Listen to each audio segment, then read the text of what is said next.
وبركاته. الحمد لله نحمده ونستعينه ونستغفره ونؤمن به ونتوكل عليه ونعوذ بالله من شرور أنفسنا ومن سيئات أعمالنا. من يهده الله فلا مضل له ومن يضلل فلا هادي له، وأشهد أن لا إله إلا الله وأشهد أن محمدا عبده ورسوله أرسله بالحق بشيرا ونذيرا. أما بعد، فإن خير الحديث كتاب الله وخير الهدي هدي محمد صلى الله عليه وسلم، وشر الأمور محدثاتها وكل محدثة بدعة وكل بدعة ضلالة وكل ضلالة في النار.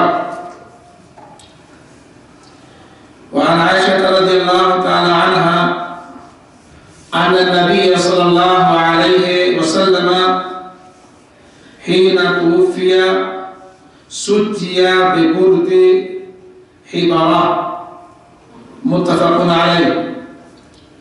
وعنها أن أبا بكر الصديق رضي الله تعالى عنه قبل النبي صلى الله عليه وسلم بعد موته، رواه البخاري. وعن أبي هريرة رضي الله تعالى عنه عن النبي صلى الله عليه وسلم قال: نفس المؤمن معلقة بدينه حتى يقضى عنه، رواه أحمد والترمذي وحسنه.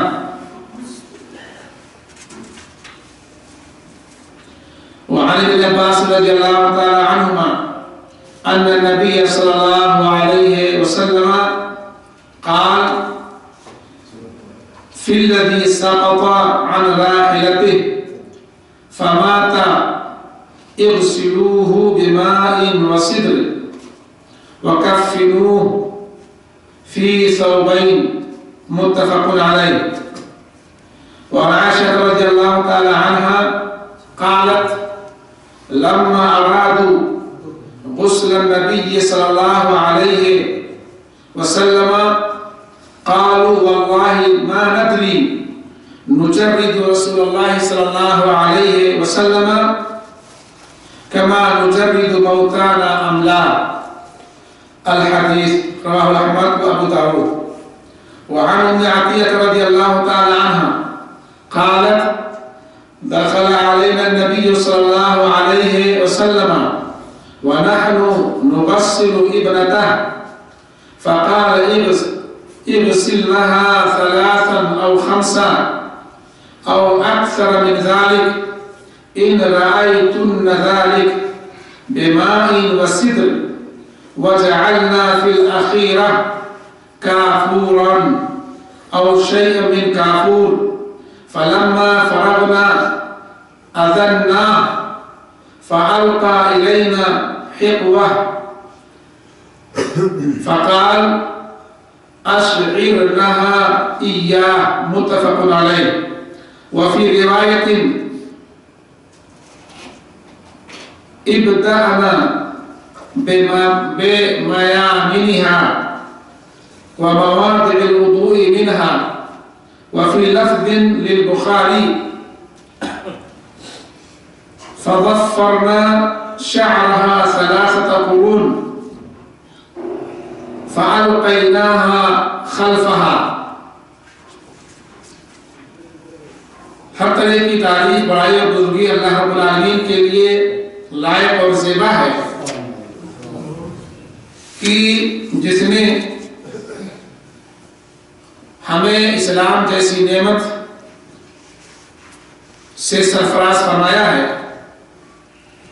بادھو آقا نامدار تاجدار مدنی احمد مصطفیٰ حضرت محمد مصطفیٰ صلی اللہ علیہ وسلم پر انگیت رکھوکھا درد و سلام نازل ہو.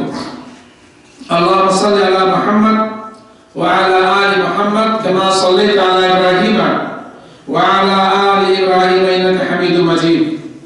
اللهم بارك على محمد وعلى آل محمد كما باركت على إبراهيم وعلى آل ابراہیم انک حمید مجید۔ بھائیوں اور دوستوں، کتاب الجنائز بلوغ المرام کی کتاب الجنائز ہم لوگ پڑھ رہے ہیں۔ جنازے کی تعریف کیا ہے، جنازہ کسے کہا جاتا ہے، اور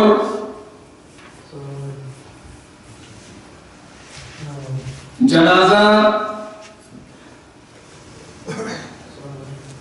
ہم نے یہ جانا ہے گزشتہ درس میں کہ لذتوں کو توڑ دینے والی اگر کوئی چیز ہے تو وہ موت کو کثرت سے یاد کرنا ہے۔ اسی طرح ہم نے گزشتہ درس میں یہ بھی جان لیا ہے کہ کسی بھی مسلمان کے لیے یہ جائز اور درست نہیں ہے کہ دنیاوی مسائل و آلام سے تنگ آ کر، دنیاوی مصیبتوں اور پریشانیوں سے تنگ آ کر کے وہ موت کی تمنا کرے۔ ہاں، اگر موت کا تمنا کرنا اس کے لیے ضروری ہے تو وہ ان الفاظ میں کر سکتا ہے جو نبی کریم صلی اللہ علیہ وسلم نے بیان فرمائی ہیں: اللہم احینی ما کانت الحیات خیرا لی وتوفنی ما کانت الوفات خیرا لی۔ یعنی اے اللہ، جب تک جینا میرے لیے بہتر ہو اس وقت تک مجھے زندگی عطا فرما، اور جب موت میرے لیے بہتر ہو تو مجھے وفات دے دے۔ تو اس طور پر موت کی تمنا کی جا سکتی ہے۔ اسی طرح سے گزشتہ درس میں ہم نے یہ بھی جانا تھا کہ موت کی تمنا اللہ رب العالمین سے ملاقات کے شوق میں کرنا یہ کمال ایمان کی دلیل ہے، کمال ایمان کی نشانی ہے، علامت ہے۔ اسی طرح سے اگر دین کے بارے میں کسی فتنہ اور آزمائش کا اندیشہ ہو تو اس صورت میں بھی موت کی آرزو اور تمنا کی جا سکتی ہے، لیکن دنیاوی مشکلات اور پریشانیوں اور تکلیفوں کی وجہ سے کسی مومن کے لیے یہ جائز اور درست نہیں ہے کہ وہ موت کی تمنا کرے، موت کی آرزو کرے، کیونکہ مومن کے لیے اللہ رب العالمین نے زندگی بہت بڑی نعمت بنائی ہے۔ اگر اس دنیا کی زندگی میں کسی پکے سچے مسلمان اور مومن کو کوئی تکلیف اور مصیبت پہنچتی ہے تو اس کی وجہ سے اللہ رب العالمین اس کی خطاؤں کو درگزر کرتے ہیں، مٹاتے ہیں، اور اسی طرح سے ان دنیاوی مصیبتوں اور پریشانیوں کی وجہ سے اللہ رب العالمین جنت میں اس کے درجات کو بلند کرتے ہیں۔ یہ ساری باتیں ہم نے گزشتہ درس میں جانی تھی، اور یہ بھی جانا تھا کہ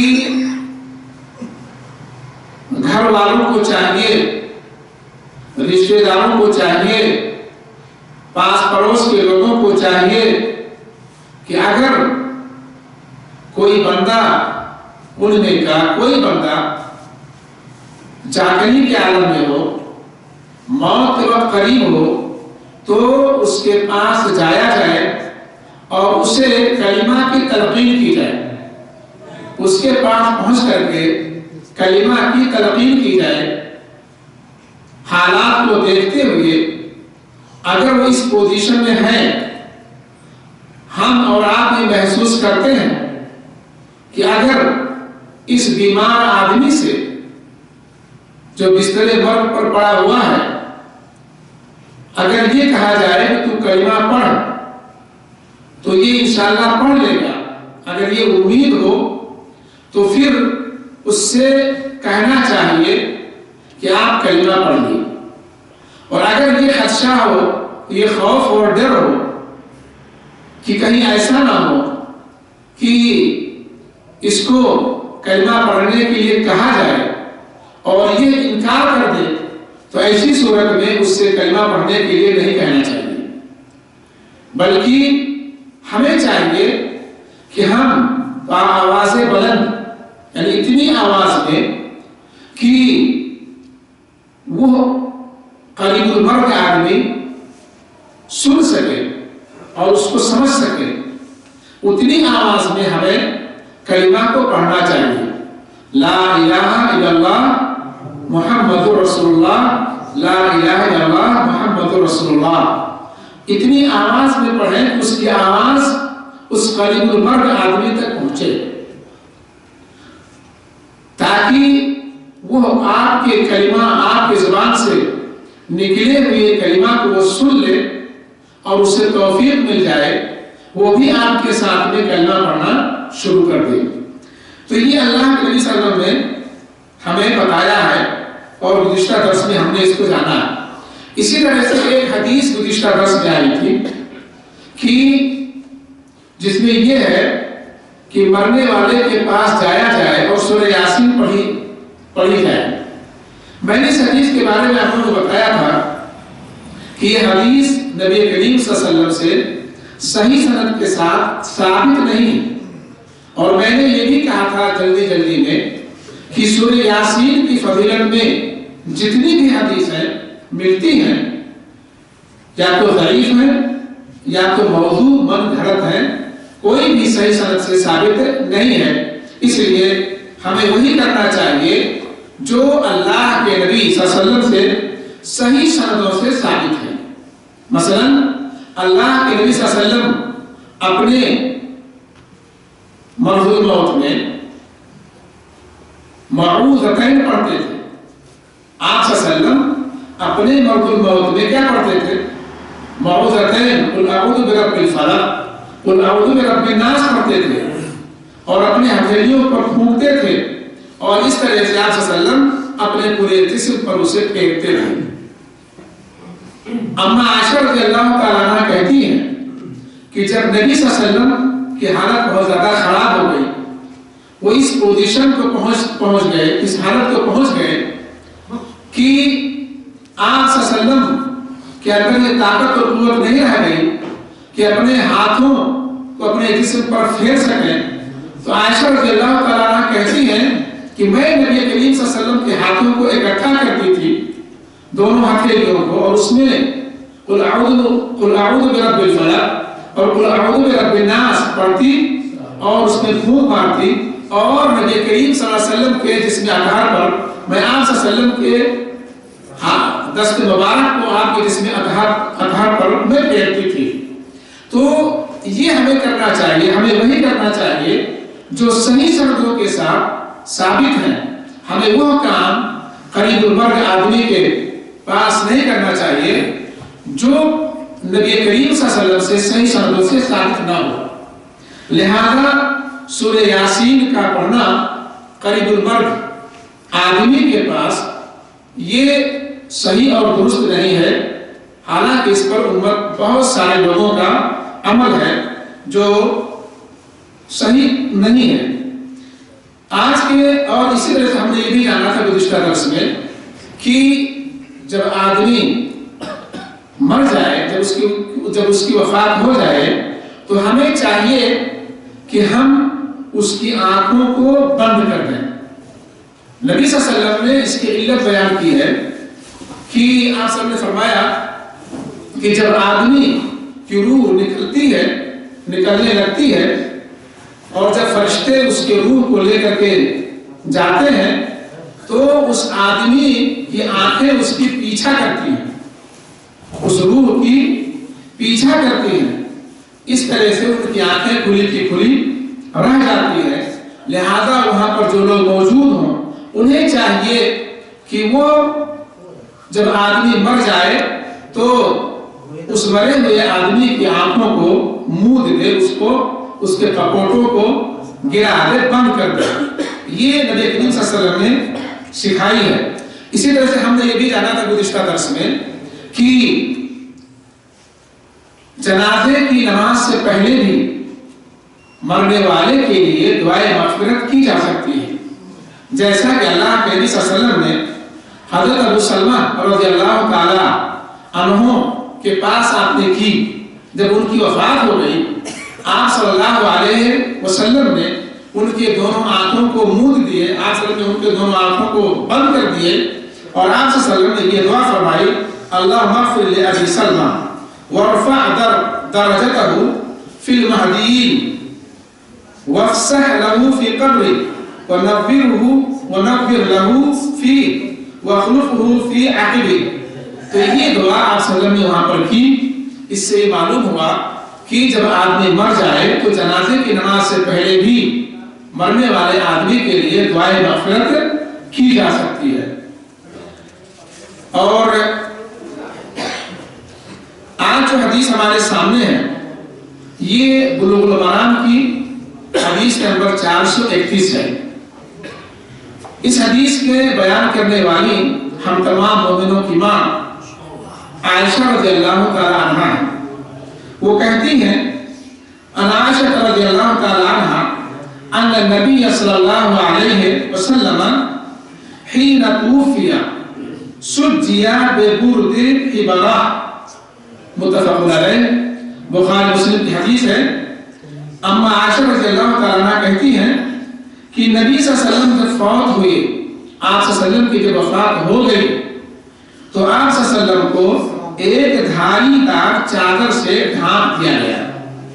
عائشہ رضی اللہ تعالی عنہ کہتی ہیں کہ آپ صلی اللہ علیہ وسلم کی جب وفات ہو گئی، آپ صلی اللہ علیہ وسلم جب اللہ کو جا ملے، آپ کی جب انتقال فرما گئے، تو آپ صلی اللہ علیہ وسلم کو ایک دھاری دار چادر سے ڈھانپ دیا گیا۔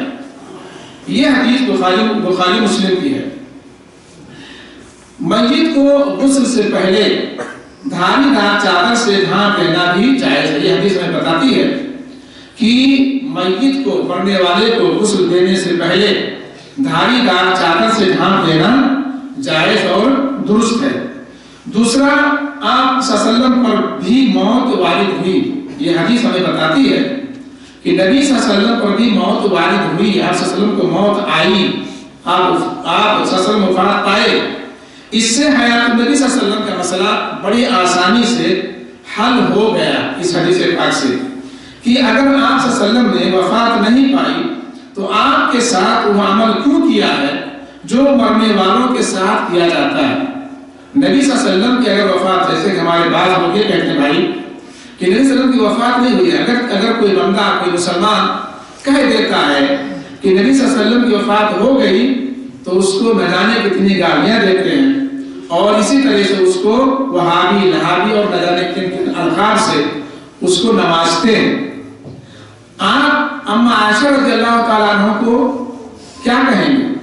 اما عائشہ رضی اللہ تعالیٰ عنہ کہتی ہیں کہ جب نبی صلی اللہ علیہ وسلم وفات پا گئے تو آپ صلی اللہ علیہ وسلم کے کو دھاری دار وفات کا لفظ انہوں نے استعمال کیا۔ اما عائشہ رضی اللہ تعالیٰ عنہ وفات کا لفظ استعمال کر رہے ہیں، اور آج اگر کوئی مسلمان یہ کہتا ہے کہ نبی صلی اللہ علیہ وسلم کی وفات ہو گئی تو اس کو برا بھلا کہا جاتا ہے اور برے برے القاب سے اس کو نوازا جاتا ہے۔ ہمیں ہوش کا ناخن لینا چاہیے اور ہمیں ایسا کوئی کام نہیں کرنا چاہیے کہ جس سے کسی مسلمان بھائی کو تکلیف ہو۔ اس لیے یہ حدیث ہمیں صاف طور سے بتاتی ہے کہ نبی صلی اللہ علیہ وسلم کی وفات ہو گئی، اور یہ بین ثبوت ہے اس بات کی کہ آپ لوگ کی وفات ہو گئی کہ آپ صلی اللہ علیہ وسلم کی وفات کے بعد وہ سارا کام کیا گیا جو کسی مرنے والے کے ساتھ کیا جاتا ہے۔ آپ کو نہلایا گیا، کفنایا گیا، دفنایا گیا، اور جنازے کی نماز بھی پڑھی گئی، اور سارے کے سارے کام کیے گئے جو کسی مرنے والے کے ساتھ کیا جاتا ہے۔ لہذا ہمیں یہ نہیں کہنا چاہیے کہ نبی صلی اللہ علیہ وسلم زندہ ہیں، وفات نہیں ہوئی ہے، یہ قرآن حدیث کے خلاف ہے۔ نبی صلی اللہ علیہ وسلم ہی نہیں بلکہ سارے کے سارے لوگ جو بھی ہمارے سامنے پڑھتے ہیں انہیں زندگی ملتی ہے، چاہے مسلمان ہو چاہے کافر ہو، چاہے مسلمان ہو چاہے کافر ہو، لیکن وہ زندگی کون سی زندگی ہے؟ کیا یہ دنیاوی زندگی ہے؟ ہرگز نہیں۔ دنیاوی زندگی ان کو کسی کو نہیں ملتی ہے، نہ کسی بڑے سے بڑے نبی ولی پیر مرشد کو، کسی مومن مسلمان کو، اور نہ کسی کافر کو زندگی ملتی ہے، لیکن وہ زندگی دنیاوی زندگی نہیں ہے، بلکہ وہ زندگی اخروی، وہ برزخی زندگی ہے۔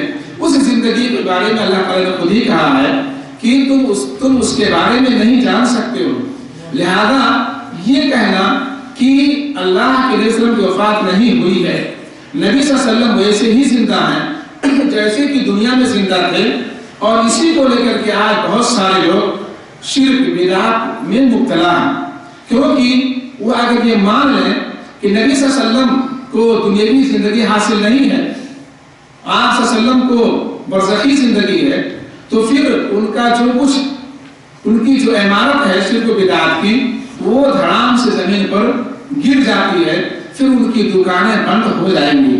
اسی لیے وہ لوگ اپنے عوام کو بیوقوف بناتے ہیں اور کہتے ہیں کہ نبی صلی اللہ علیہ وسلم اپنی قبر میں زندہ ہیں، اور اسی لیے وہ لوگ وہ دہائیاں لگواتے ہیں جو زندوں کے لیے لگوایا جاتا ہے۔ مثال کے طور پر جیسے کوئی آدمی پریشان ہے، کوئی زندہ آدمی اس کے پاس سے گزر رہا ہوتا ہے، کوئی اس کو مار رہا ہے، تو مدد کے لیے وہ اپنے اس زندہ آدمی کو بلاتا ہے، کہتا ہے بھائی سے ہماری مدد کرو، ذرا سا دیکھو یہ ہم کو مار رہا ہے، تو اس طور پر وہ بندہ آتا ہے، اس کی مدد کرتا ہے۔ بالکل ایسے ہی نبی کریم صلی اللہ علیہ وسلم اور بزرگان دین کے ساتھ بھی ہمارے بہت سارے مسلمان بھائی کرتے ہیں۔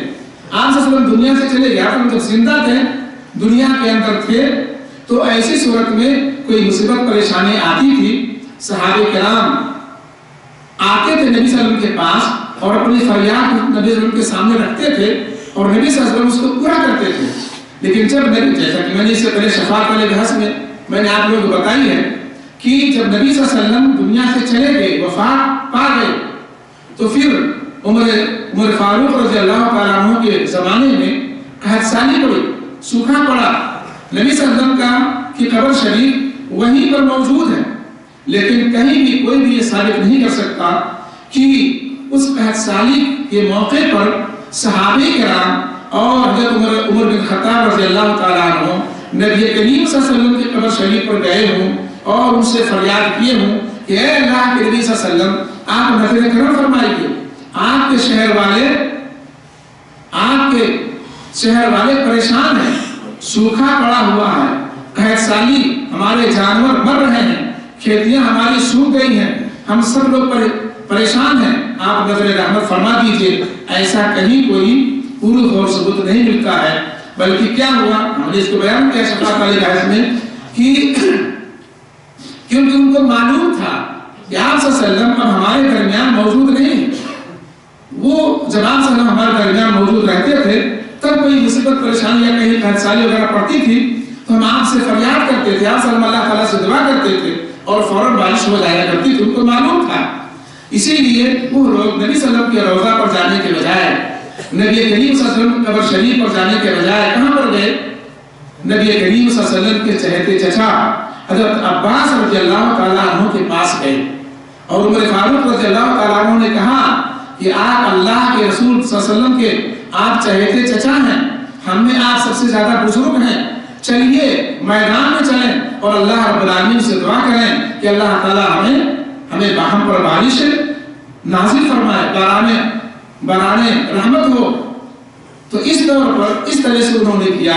اس لیے میرے بھائیو اور دوستو، صحابہ کرام کا یہی عقیدہ تھا کہ آپ صلی اللہ علیہ وسلم دنیا سے چلے گئے اور اب وہ دنیاوی زندگی آپ کو حاصل نہیں ہے، یقیناً آپ کو برزخی زندگی حاصل ہے اور آپ صلی اللہ علیہ وسلم جنت کے نعمتوں سے لطف اندوز ہو رہے ہیں۔ لیکن اب دنیا میں کوئی بگاڑ، کوئی فساد پیدا ہو، اس کو آپ صلی اللہ علیہ وسلم ختم نہیں کر سکتے، کسی کی حاجت اور ضرورت کو وسلم اس کو پورا نہیں کر سکتے. اس صحابہ کرام کا اس پر اجماع تھا اور ان کا متفقہ یہ فیصلہ تھا اور ان کا ماننا تھا. اس لیے میرے بھائی اور دوستوں، ہم تمام لوگوں کو چاہیے کہ ہم یہی عقیدہ رکھیں کہ جو بندہ مر جاتا ہے اس کے اندر کوئی اختیار حاصل نہیں ہوتا ہے کہ وہ آپ کی کچھ بگڑی بنا سکے یا آپ کو کچھ نفع اور نقصان پہنچا سکے. تو یہ حدیث پاک میں بتاتی ہے کہ نبی صلی اللہ علیہ وسلم دنیا سے چلے گئے، آپ صلی اللہ علیہ وسلم پر موت طاری ہو گئی، آپ صلی اللہ علیہ وسلم کی وفات ہو گئی. لہذا حضرت عائشہ رضی اللہ تعالیٰ عنہ بیان کرتی ہیں کہ آپ صلی اللہ علیہ وسلم کی جب وفات ہو گئی تو آپ پر ایک بھاری دار چادر سے آپ کے جسم اطہر کو ڈھانپ دیا گیا. اسی طرح سے 432 نمبر کی حدیث ہے بلوغ المرام کی، اور اس حدیث کے بیان کرنے والی وہی راویہ ہیں، یعنی اما عائشہ رضی اللہ تعالیٰ عنہ ہیں. وہ کہتی ہیں کہ ان ابا بکر صدیق رضی اللہ تعالیٰ عنہ قبل النبی صلی اللہ علیہ وسلم بعد موته. اما عائشہ رضی اللہ تعالیٰ عنہ کہتی ہیں کہ حضرت ابو بکر صدیق اپنے باپ ابو بکر صدیق رضی اللہ تعالیٰ عنہ کے بارے میں وہ کہتی ہیں کہ حضرت ابو بکر صدیق رضی اللہ تعالیٰ عنہ نے آپ صلی اللہ علیہ وسلم کی وفات کے بعد، دیکھیں یہاں پر بھی وفات کا لفظ انہوں نے استعمال کیا ہے، قبل النبی صلی اللہ علیہ وسلم بعد موتی، موت کا لفظ اما عائشہ رضی اللہ تعالیٰ عنہ نے یہاں پر بھی استعمال کیا ہے. اور آج اگر کوئی مسلمان کہہ دیتا ہے کہ نبی صلی اللہ علیہ وسلم پر موت طاری ہو گئی، آپ لوگ جانتے ہیں، اچھی طرح سے جانتے ہیں کہ پھر اس کی شامت آ جاتی ہے اور اسے بہت کچھ کہا جاتا ہے. کسی مسلمان بھائی کو گالی دینا کیا ہے؟ فسوق ہے. سباب المسلم فسوق.